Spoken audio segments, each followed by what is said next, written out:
Hello, everyone. It's Cate Stillman with Yoga Healer, and I'm here with Megan Macdonald, and we are going to talk about advanced users with urine therapy. And so, Megan, go ahead and just say like how you're categorizing beginner, intermediate, advanced.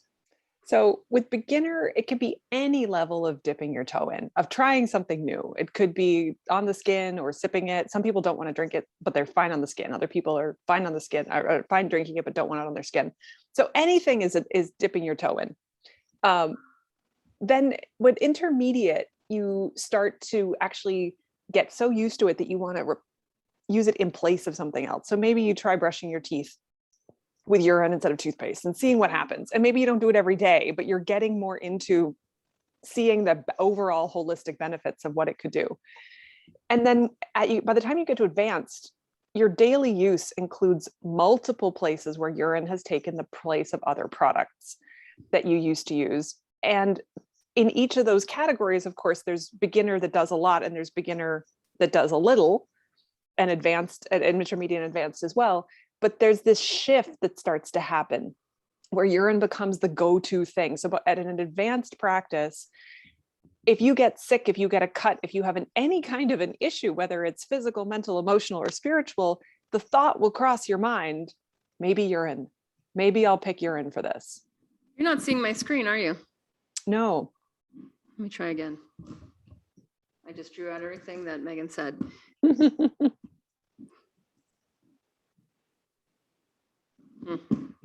My goodness.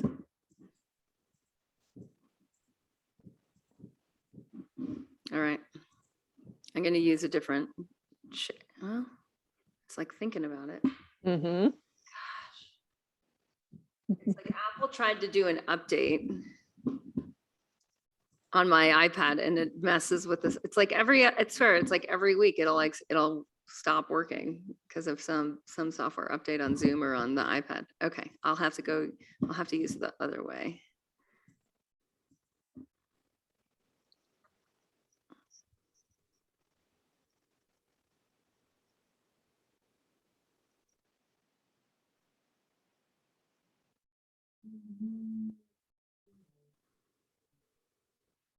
Oh, come on.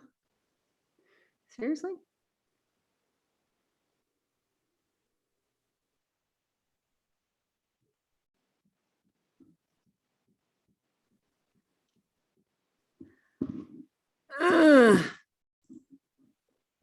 I'm glad we're figuring this out now instead of when there's 50 people here. Yep. This is all because Apple tried to do an update on my iPad. Ugh. Yep. I hate to complain about modern technology because it's really so amazing and all that. Okay, good. Now here we go. We'll have to edit that out. Yeah. Okay, so we have beginner, immediate, advanced, and what we have is shifts in consciousness happening. So the way that, like, one of the ways that I would see this is that as that there's a direct relationship between as you get an increase in consciousness. So it's almost like this is a shift in consciousness where you're becoming more conscious, and there's a simultaneously less products. Mm-hmm. There's less products in your life. There's less consumption because your consciousness is shifting. The urine is shifting consciousness. Now, the degree to which this is happening has everything to do with increased usage, right? And so that's really what we're saying is like we're getting increased usage of urine, and like, I mean, even to the point where it seems like at this level of advanced, it's replacing products. It's also, I would say, it's starting to replace a certain quantity of food, and water. Yeah. And another thing that correlates there is the sense of food and products support us. And the more we use urine, the more we feel supported by the urine and our own body and our own practices. So we go from being supported by the external to being supported by the internal. Yeah. And that seems to also correlate with, okay, so more conscious. This is also, okay, support. I love the yogic word for that, supported from the inside. Mm-hmm. What is it? There's Niralambaya and Nish Prapanchaya. And the Neuralimbia, it's like this idea that like we're supported without limbs, like this innate support. But then That's the nice. other thing that seems to happen is that there's less products and they're of higher quantity, lower quality. Higher quality, lower quantity. And so often at this point, people notice that they want very, very specific things. They want foods that are nutrient dense. They'll pay more because they have more money because they're buying less stuff. So then they buy higher quality stuff, or they get more in touch. It's like more of like farm to table of like, I will pay the farmer more money for higher quality food and whether it's meat or produce or whatever, because like I get to keep upcycling it. So even at this point with supplements, I find that there's a direct correlation to like, wow, the supplement might be really expensive, but I can upcycle it as long as I want. So it's not like I'm going to need to keep using this product for forevermore too, because maybe it'll actually just correct for whatever, effect that I'm looking at to correct for. Maybe it'll nutrify me in a way that then my body will be able, it's kind of like with microbiome. It's like the microbiome gets healthy enough and it starts to regenerate on its own. Right. So it's like using the right substances, then it attracts you, like increases like to better and better. Like when you are using food and water, now you're looking for like the highest quality food and water, and then all the junk seems to go away. So I would also say here, less products.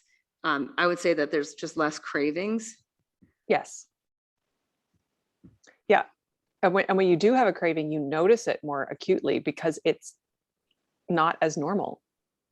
And it passes quicker too. Like that's what I've noticed is it's like it's like, oh, an old egoic pattern will emerge. It's like, I wanted that. And then it's like, I really don't. Like you feel it so much more easily. It's like, I like the idea of that. What I'm really looking for is the other thing that's has more nutrient density and deeper satisfaction. And of course, when we're talking about the habits, these things are all working together. So, I mean, I find the habits are easier, and that makes the urine therapy easier, which makes the habits easier again. So it's not that this is in a vacuum on its own. It's like all these things are working together to make that possible. But even just like for me, I've seen because I've been paying more attention to habits as specific things being in this community, that then I started doing this cold shower thing, and I just started it and haven't missed a day since July. And I have never liked cold showers in my life. But that shift, that ability to add something in and to have it be easeful is partially like, I see how the urine practice helps me to then do that. But then because I'm doing the cold showers, then another habit opens up to me. Yeah, absolutely. I mean, when we look at the relationship between cognitive function and inflammation and how those two things are, the mediators between those two things seem to be hormones or neurotransmitters, and how the fat tissue is responding. It's like the cleaner and leaner your fat tissue is, the cleaner and leaner your body is, the more in cycle your fat tissue is, the healthier your fat tissue, the healthier hormones your fat tissue is creating, instead of unhealthy hormones that create dysbiosis in the body. And so as that's happening, I think the urine, again, people start drinking urine, they start eating less food. We know in our community, people have an easier time with intermittent fasting. They're able to have more metabolic variability and have, some days where they're fasting longer, but they can even feel more supported on whatever their schedule is. And they're able to tap in naturally to like, oh, fasting feels good. So we know this there's a direct correlation between inflammation and decrease of cognitive function. Suboptimal is what they call it. So it's kind of how inflammation, especially when it's in the level of fat tissue, it dumbs down the physiology. So then that makes learning anything new, any kind of neuroplasticity.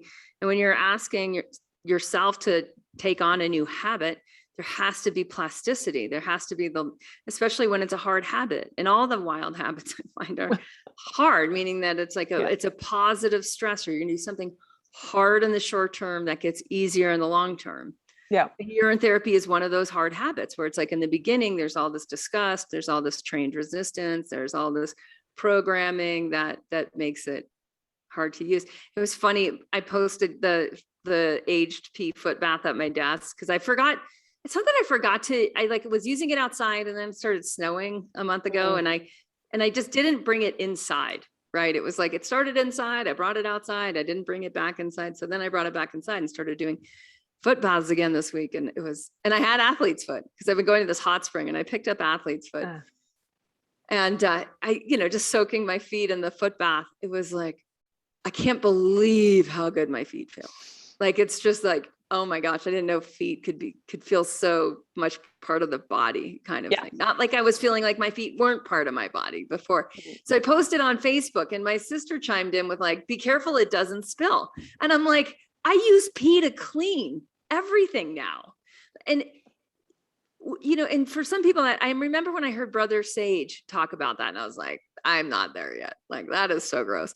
But what happens is you start to realize that your whole environment is alive, and that pee is not just antibacterial and antimicrobial, but you're actually attuning your environment at a vibrational level. So it's like if you clean with, everyone knows this, when you walk into one of those bathrooms in a big box store that has xenotoxins in, like this goes back to the product thing, right? Where it's like, the product itself is carcinogenic, and you're inhaling it through your nostrils. And some part of you is just like, I don't want to smell this. Well, it's like cleaning with urine.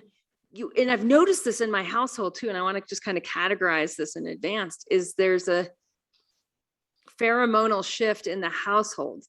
So other people don't even know they're picking up on the pheromones, and they're renaturalizing themselves. They're re-stimulating healthy microbiome just from being in an environment that has urine off-gassing, that has like where urine starts to become normal. So what I've noticed in my household is like people were really grossed out. I don't think I went through the beginner phase. I think I went right to advanced. But like the transition for my family was like, we went through a timeline. And so me leaving like a glass of pee on the counter, like on the kitchen counter, because that was my beverage that I was drinking. Like I wasn't allowed to do that for, probably at least 4 months. And now it's normal. Right. Like now, like it's normal for certain things, and they don't notice the smell of pee anymore, unless they're in my like aged pee stash cupboard, which is obviously can have some intense smells. Yeah. And that to your point of like, you kind of jumped into the advanced, and that from when I've been looking now, like at getting so much feedback from the community, getting so much feedback over 6 months of people experimenting. Yeah. And I'm noticing that there are some things our pee is individual, we're individual. Some people jumped into a beginner, some people jumped into an intermediate, some people jumped into an advanced.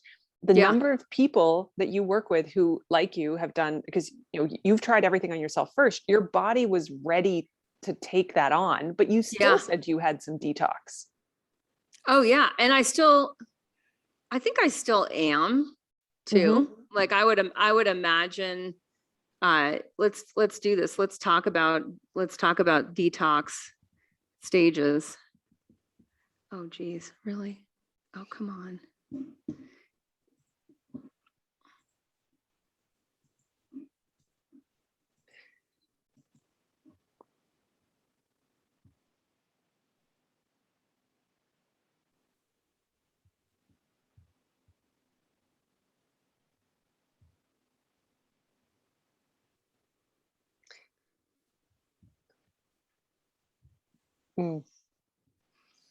So if we go from beginner to advanced.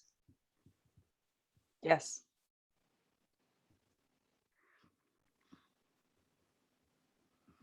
It seems like some of the first things are skin. Yes. Yeah. Skin is, for a lot of people, that's the first thing they really notice. It could be pimples. It could be a rash.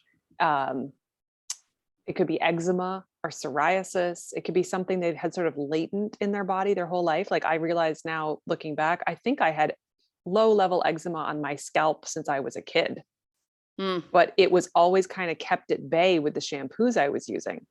And it took a crisis of like a parent getting cancer to really send me into a place where I couldn't hold it back anymore. Like my own health couldn't hold that. And then it erupted all over my head. It's kind of like shingles, like how people. Yeah. Yeah. You know, and then I mean, I was already doing urine therapy when that happened, but it woke me up to the fact that, oh, I think I've had this my whole life. This isn't something new, actually.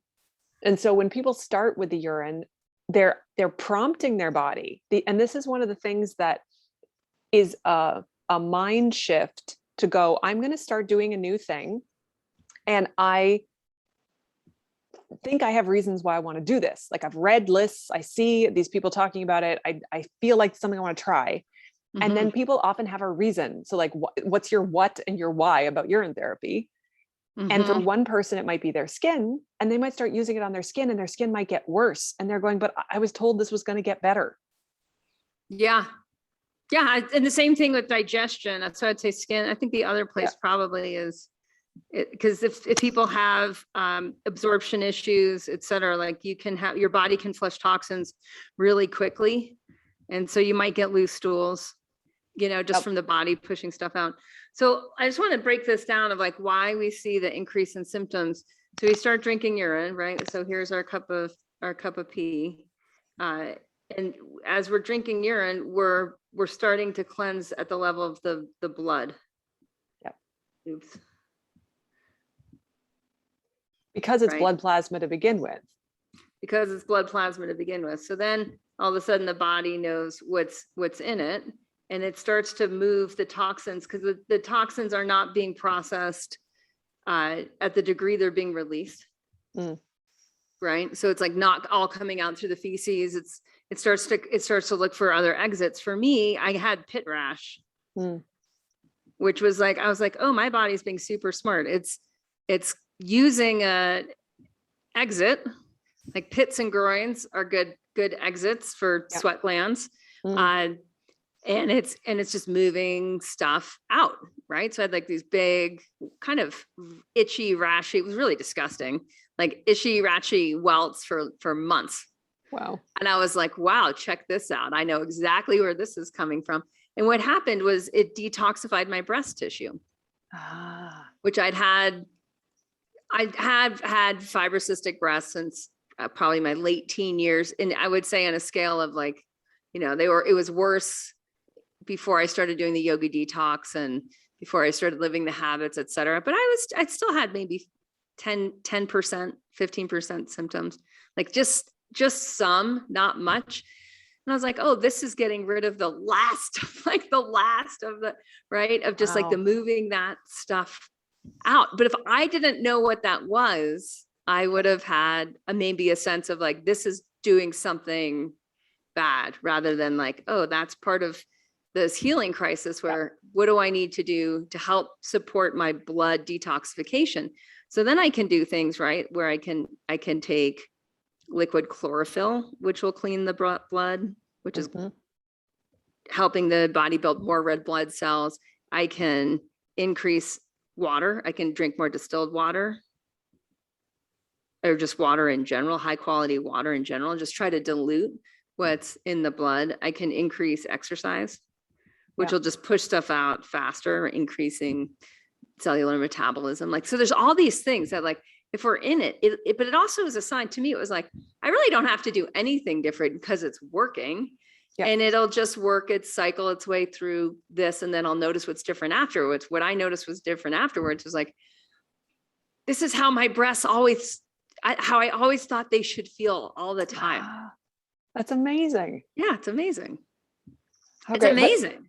Well, and that it took a few months. That's the other thing, is the healing crises that the urine goes after really can take a while. And that's part of why people then get a little anxious about it. It's like, this is taking so long. But it's a deep cleanse because, as you said, it's at the level of the blood. we're really going into the thing that nothing else has been able to cleanse like this until now. Yeah, and I think, you know, even just on a sign of going from beginner to advanced is I would say, even if we look at this level of consciousness thing, there's a sense of, I would say the mindset is more of like the quick fix. Yeah. Right? Where there's not a deep understanding of I would say cause and effect, like longitudinal, like a personal self-study on longitudinal cause and effect in your life, where there's like a level of consumer-driven consciousness and consumer-driven denial, where it's like, oh, something should work instantly. What's like, well, if it took you 30 years to develop, and all this research I've been doing on sugar lately for wild habits and addictive substances and tripping and seeing sugar as a psychotropic, you know, the research really shows that kids that that have more sugar, have more processed food, you might not see those results show up in a disease for 30 to 40 years. Yeah. So what happens, I think, at the more advanced level of consciousness is, rather than the quick fix, you're really curious about what is going to happen over the long haul, and what's going to happen next. And if you understand that the healing crisis is naturally going to be part of it, like something's going to happen where the body's going to show you that it's healing, and you're going to see the reason it's a crisis is because there's symptoms that were buried that all of a sudden get pulled to the surface. And so that, and in the buried way, what Ayurveda says is basically a cell. This is a cell. A cell can have changes of doshas in terms of quantity. So you could see that in terms of having, you know, excess kapha. I don't know if you can see that yellow. I'll make it orange. Yep. Right. You could have excess pitta, or you could have excess vata, right? Where it's just, it has to process more in terms of the quantity of the energy. But what happens is, if those doshas are out of balance for long enough, is it moves deeper into deeper levels of tissue of the body. And at that point, it can change the quality of the cell. So at that point, you have a dysfunctional cell that's going to replicate and mutate based on a lower genetic order than a higher genetic order, simply because the environment in which the cell is living is full of inflammation. So the cell can't optimize its own reproductive, its own way of reproducing itself. And so when that, you know, it's like over time, what happens when you have curiosity and you're using more urine, and you're noticing that the symptoms that are coming out are actually changing the quality of your cells. And part of that is where autophagy and apoptosis fit in, where like the cell literally starts to digest that which is dysfunctional within the cells, including like the folded proteins within the cell mitochondria. But then it also does apoptosis, which is the body in the cell itself recognizes when it's too toxic to be able to replicate without mutating, and it self-destructs. But that's just not going to happen without fasting, because urine therapy supports the fasting, and because the urine therapy is literally finding the cells that have qualitative changes and upgrading those cells. That whole detoxification system of those cells getting munched and those in parts of cells getting munched, is like, there will be a symptomology attached to that, where the body's doing a different chain of reactions than just like trying to run business as usual in an environment of chronic inflammation. And that desire to fast, this is something that urine therapy people talk about all the time. They want to go into urine fasts more often. Yeah. And that's replacing food and water with urine. Yeah. So you're going to see increase. Yeah. So I'll just write that: increase in fasting. Yeah.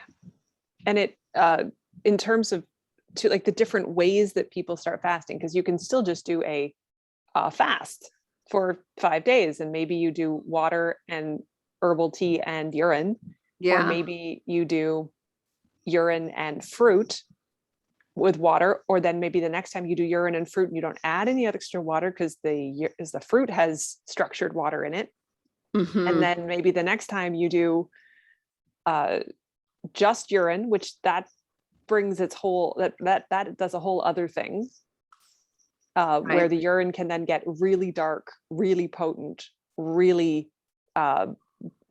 not pleasant at all to take, and a much deeper level starts to happen where you don't actually feel good or look good for a couple days, but then the shift happens. That's a whole other way to do it. Or then there's dry fasting, and there's a whole discussion around dry fasting. Is it still dry if you're rubbing urine on your body at the same time, but you're not drinking anything? Yeah.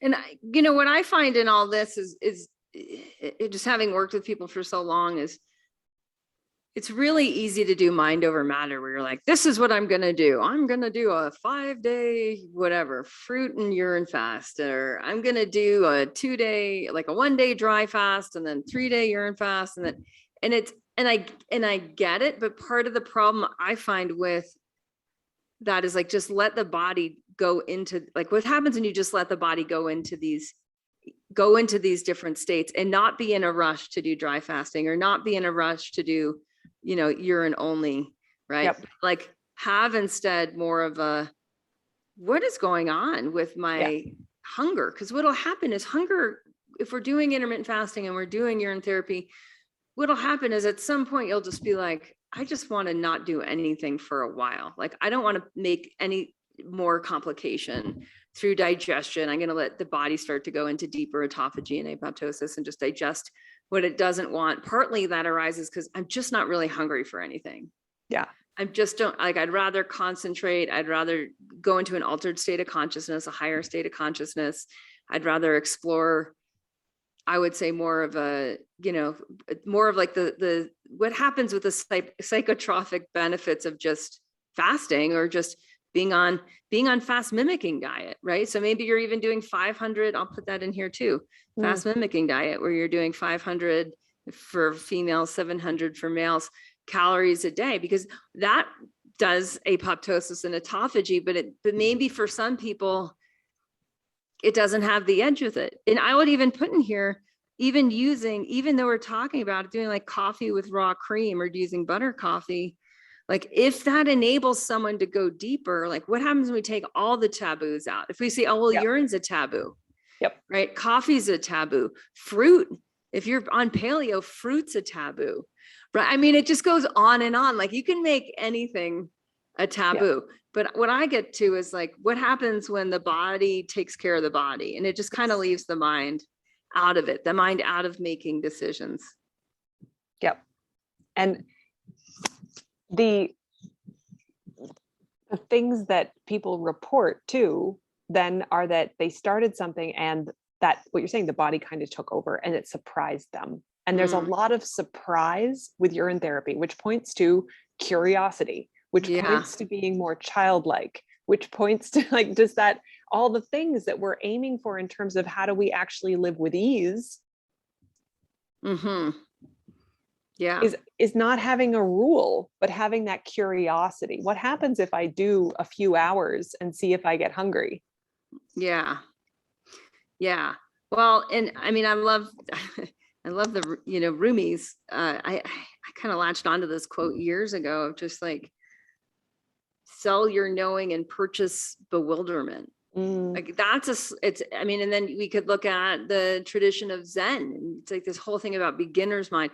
Curiosity is the enlightened state, right? Because it's open, it's receptive, right? It's not just an ego projection, right? It's more of like, holy cow, I can like more or less live off urine and a few other things, and I don't need cleaning products, and I don't need body care products, and I don't even need these oil. Like, all of a sudden, right, there's this like, how does this world work? I thought I knew.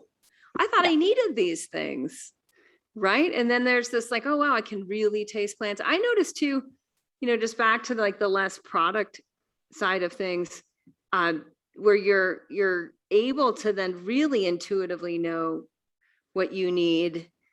And it's coming from a place of curiosity. It's coming from like, I wonder how this plant will work, and this plant medicine will work in my body, or I wonder how my food will work in my body. I know, some of the conversation around like, and it kind of goes into this conversation around like with fasting and et cetera, like there's a lot of conversation around like how pure do I need to be to drink my urine, right? Yeah. This question. Yeah. And where I've landed is you don't need to be pure at all. Like it takes care of itself. So Yes. if we look at some of the categories of this, there's like someone's on pharmaceuticals, there's the use of alcohol, or there's the use of weed or other psychotropics. There's maybe for some people alcohol. I'll just put sugar in the same category. I'll put processed foods. For some Right. people, meat because or dairy because it's acid forming. Right. Meat, dairy. And part of the problem for me with this is there's reasons to do all of these things. There's like research, well, except for processed foods. I'm gonna just put an X in this one. There's reasons that we would use meat. There's reasons we would use dairy. There's reasons we would use alcohol. There's even reasons we would use sugar. I mean, sugar is used in electrolyte formulas in Ayurveda. It's used as an anupanar. How do you deliver herbs more quickly into the bloodstream? Well, you use a high quality sugar, weed or cannabis, right? There's amazing research on cannabis and pain and cannabis and shifting consciousness. So you get that ego dissolution. So someone can have, even for people that are just in an addicted state, right? Like just change, it can change that addiction. All right. So what I've landed on, sounds like what you've landed on too, is like, don't need to clean yourself up before you start it. And that's exactly what Caldecott said in the Ayurveda and Psychedelics interview, is like, don't wait to get your body cleaned up in order to do a psychedelic, in order to have a state of consciousness shift. Like the state of consciousness shift will change the habits. And that's what you were saying back here, right? It was that like all of a sudden there's less resistance. Yeah. And that or slowly even. Yeah. A lot of the books will say an ideal way to eat might be this, an ideal way to live might be this, and then your urine therapy is going to be optimized. But the person on the street, the person who you talk to, or John Armstrong's book is the case in point. The people that came to John Armstrong were on death's door and doctors had said, we can do nothing for you. And he used urine therapy on them and they recovered. They were in the worst possible health at that point. And that's what brought them back. And that's why so many people bother to try it, because his book is just a testament to that. Don't clean yourself up first. Start with the urine, see what happens. Be curious. Yeah. Yeah. So I would say too, to that, it's like, if we look at the spectrum, and I'm running out of room, but we also see that it's like what's happening as we're becoming more conscious is the increase in intuition. Yeah. And there's an increase in trust or self-trust. Yeah. But there's also an increase in trust in universal order, that there actually the universe, that there's an order to the universe.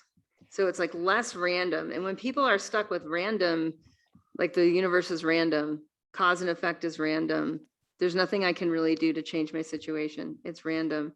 It's very disempowering, but it's like disempowering to the point of actually breaking down the order in the mind. And so we could say, well, this is part of like a restoration of being able to even notice cause and effect and being able to notice intuitively. And I think with, a lot of people as they're aging, because we could also say in advanced, I think what happens is people start to age their urine. Right.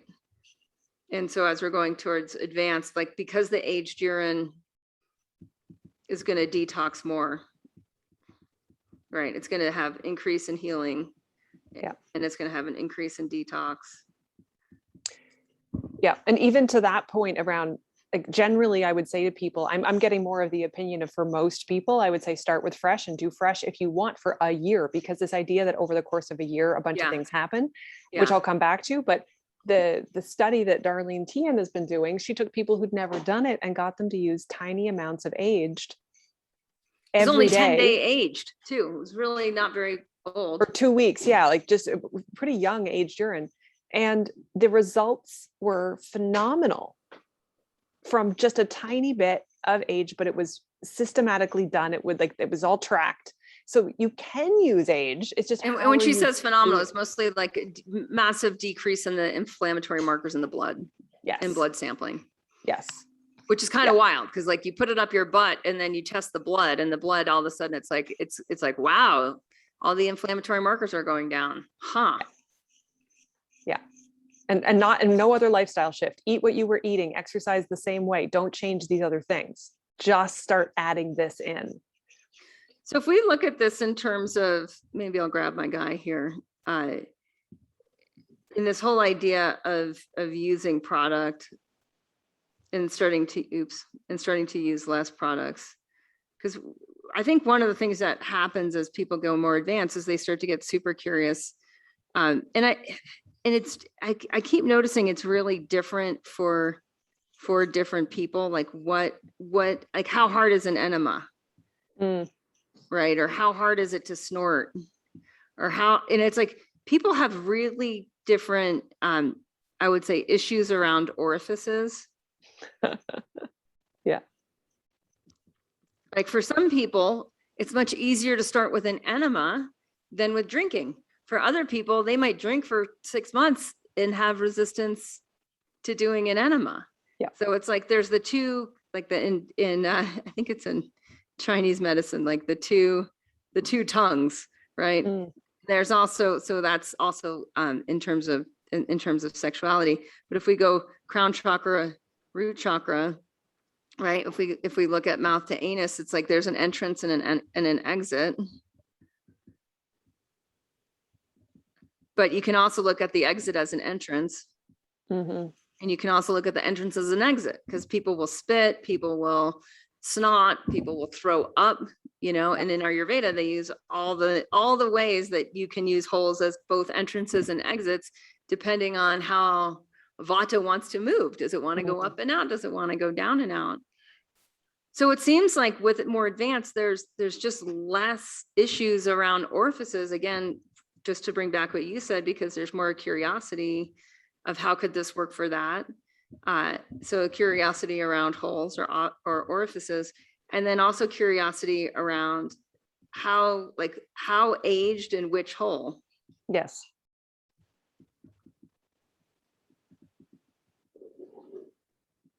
When you do start, this is another point about the advanced, when you do start using urine especially in the colon, a lot of people will say, well, it came right back out. It's like, that's okay. Trust it. Your body is, most of the time, if I just use a little bit now, it will stay in. I'll never hear from it again. And I've really, for me, enemas, like I don't mind doing them at all, but I find holding them in for any length of time, like 2 cups, 4 cups of liquid, that sort of thing, really hard. But in the last year, I did 2 cups of aged urine, and I walked around the house for 45 minutes, which was like the biggest deal. I was alone. Otherwise, I would have been telling everybody. That was just the most amazing feeling for me. But that's when it happened for me. It didn't happen with water, didn't happen with a coffee enema or with like even fresh. It was this incredibly potent stuff that allowed me to be able to do that. And how did it feel? Like, what was the sensation that? I just felt elated. I felt so lit up. I had so much jumpy, high energy. Yeah. See, and that's where urine, and this is where I feel like there hasn't been the research. Someone said yesterday, I was listening to something, it was like urine is the most researched compound on the planet. But like, is there any research on aged urine that's not user data oriented? Like, do we even know? I mean, there's all this, there's more stem cells, there's more growth hormone, there's more hormones, and like the sex hormones like oxytocin and serotonin and melatonin, like less of the stress hormones, right? Like where it's like, it seems to ferment, right? It doesn't go bad, it ferments, it gets stronger in potency. It becomes, I really noticed that it becomes increasingly psychotropic. So it has more ability to do ego diminishment and to increase higher order thinking or higher levels of consciousness, opening into realms that are otherwise closed off by the egoic mind. So like when you say that, like I shot 2 cups of aged urine up my asshole and was elated, it's like, of course, because the colon is going to have way better absorption than the stomach. right? Where it's just going to instantly penetrate and absorb and get into the blood, get into the mind body. Yeah. Yeah. One thing we had talked about was this idea that the doctor group had been talking about the first year of using urine therapy. And that I really, hearing him say it, it resonated with me in my own experience, but I also, again, I'm seeing it with the people who started over the last 6 months.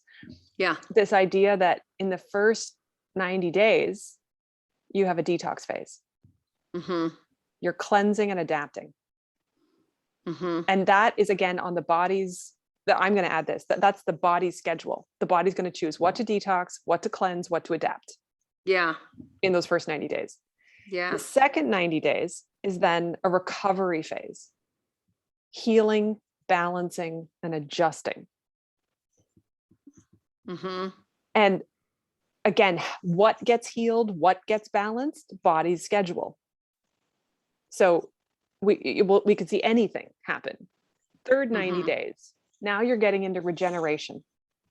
And although we're going to say the third 90 days is regeneration, it could take longer. It depends on how many things in the body need to be regenerated. Yeah, totally. Like how, oh my gosh.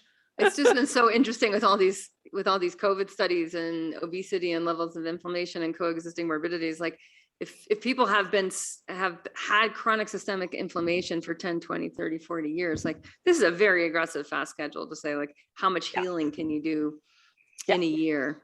Yes. Yeah. So that then the fourth 90 days is this idea of rejuvenation. But the regeneration, it depends on how long the regeneration takes. Because then regeneration and rejuvenation can sort of coexist together, but that could be a year, it could be 2 years. It could be that a lot of systems regenerate and rejuvenate, but there's still 1 or 2 that takes 5 years. You know, like at the level of bone tissue, nerve tissue. Yeah, like how deep was damage done? Yeah. So in that, thinking about it that way and going, well, if you know the body will likely, like, let's say there's these roughly 90-day periods. I know from having done 5 years of only fresh urine, I definitely experienced this. And the fresh did a great job. And because I was on the fresh and I was just drinking it and using it like on my body, but really not aggressively. That first year, aside from one healing crisis where I drank all of it for 3 days, I never had an issue. It was never too much for me. I never felt overwhelmed. And so there's an option to say for the first year, you could just do fresh, start aging. Because if you age a bunch of stuff in the first year and don't touch it, you're going to have beautiful year-old urine a year later. And then you're going to have the best possible aged urine to start with when you start using it. Yeah. Well, I think that's really the part of like, there's really no rush. Yeah. And that the urine will invite you deeper. Like it'll invite you deeper into the process when you're ready for it. I want to share too, like what I noticed in that detox phase. So the first month, I started using aged urine once it was 4 months old. And so the first aged urine I used was from the first urine I created right in that detox phase. And it would, like, if I would shoot it up my nose or do an enema, like it would burn. Like it had a very acidic feeling of it was just like an open channels fast with fire and move stuff out. And it's interesting to me how that changed then. So now my aged urine doesn't have that effect. It, like, I don't have any of that feeling of like burning of mucous membranes. And it tastes different and it smells, it doesn't have as strong a smell. Like it changed it purified so fast because I went from beginner to advanced so quickly, right? We just started using more and more of it and letting it move through. I guess just my point being to that, like the aged urine becomes a much more sophisticated medicine. Yes. That has a much deeper level of penetration. And because of that has a deeper level of healing. Now, what I've noticed from snorting aged urine for I might be at a couple. I was snorting fresh, and then as I was aging it, using more and more age. So I would say in the last probably 3 to 4 months of doing daily snorting, and I use a syringe. I use a 10 milliliter syringe that has a really pointy tip, and I just sniff and get it as into my mouth as I can, or into my sinuses as I can, drinking through the nose. And then I usually spit something out, and then I do it again, and I do it until I'm not spitting really anything out but what I'm putting in, which takes and I just want to say, like, these habits take all of like 30 seconds. Like my enema habit takes 30 seconds. Snorting aged urine takes probably 20 seconds. Using the eye cup takes about 10 seconds. It's like not a time thing at all. And it's super fast. But what I've noticed is, like, I really don't have mucus. And I had kapha type ama mucus for most of my life, obviously incredibly decreased in the last 10 to 20 years with Ayurveda, but I still would have some in the winter where it was like, oh yeah, I gotta clear my throat, huck a loogie, this sort of thing. And it's just not there. Like my sinuses are so healthy, my nostrils are so healthy, my lungs are so healthy, and it's just easier. I just wanted to say too, it's like, it gets, all this stuff gets easier, that there's this level as you go towards advanced where you're increasing ease. And we hit on that here, where you need less stuff. So you're less of a consumer, meaning like you're more supported. You were saying you're more supported from within. Right. And because of that, you start to put cause and effect together more easily. You start to know exactly what is your medicine, and how much and where. And it's not a mind, just going back to this, it's not a mind over matter. It's you let the matter, and the matter is in a liquid form right now. You let the matter, actually start to change the mind. Yep. And then you end up seeing that, like, oh, it's actually not just food and not just a medicine, but it's also a liquid of consciousness, right? So then as it becomes more aged, you're like, oh, if I want to have a shift in my consciousness, I can use this.